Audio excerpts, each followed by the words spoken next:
Nathan here from Seville, Ohio, bringing you some information about some giants. Seville, Ohio, in 2012, there was about 2,300 residents in this small city. It's about an hour south of Cleveland, Ohio, off of Interstate 76. In this small, quiet town are memories of giants. Not the ones thousands of years ago, but the ones of a whole lot recent memory, back in the 1800s to be exact. These giants lived among the people. There was not just one, there were two. Not just two, but they were male and female. And they were married to one another. They actually had a son. I'll speak about that in another video. But this town is proud of their giants that lived among them.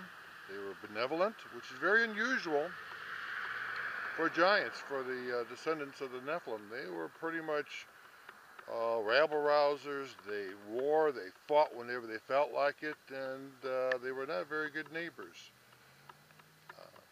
I talk about these quite a bit in my book, Missing Knowledge, What If? But while it was extremely rare that these giants were benevolent, some of them were. And here's a pair of them right here in Seville, Ohio.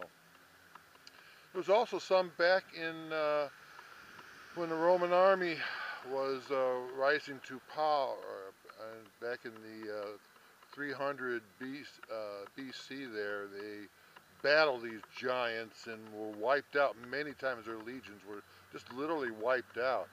But eventually some giants, two of them as a matter of fact, joined the Roman ranks and actually led the Roman army in the battle and won. And as a result, because they fought on the side of the Roman emperor, they were honored in special tombs and so forth. But in this town of Seville, let me introduce to you Captain Marvin Van Buren Bates, as he was called. He was in the Civil War, a captain there in the Civil War, and he is from Kentucky, and he fought on the South. His wife, Anna Swan Bates, was from Nova Scotia. Captain was 7 feet 9 inches, weighed 470 pounds. And whereas Anna was 7 foot 11 inches tall, yeah, she was 2 inches taller than he was. And she weighed 413 pounds. These two functioned very well in society. They had their own house built, custom house built, obviously, because they're so tall. But they traveled. They were well known. They were celebrities and were known by celebrities. They were entertained by royalty in different countries that they traveled to. They were very, very, very well known in the international medical community for because of who they were. So now across the street here, I'm going to switch modes here.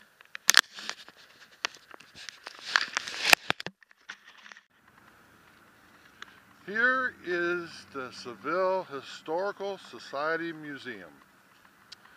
There's the plaque for the home and resting place of Captain Martin Van Buren Bates and family. Notice that the monument is in the shape of the state of Ohio.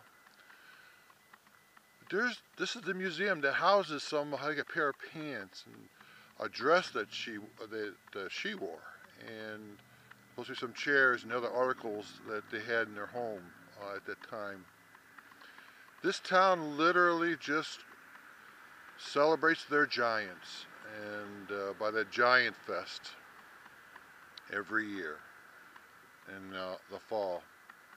This is very, very, very, very unusual to celebrate these giants, because people always just tried to avoid them and cover them up. But this town makes a big deal of it, and they actually educate the people who come to this festival about them. They actually turn some of the parks into different aspects of their life to educate the people here and those who come to the festival. It's usually a one-day festival, so just go to giantfest.com for more information.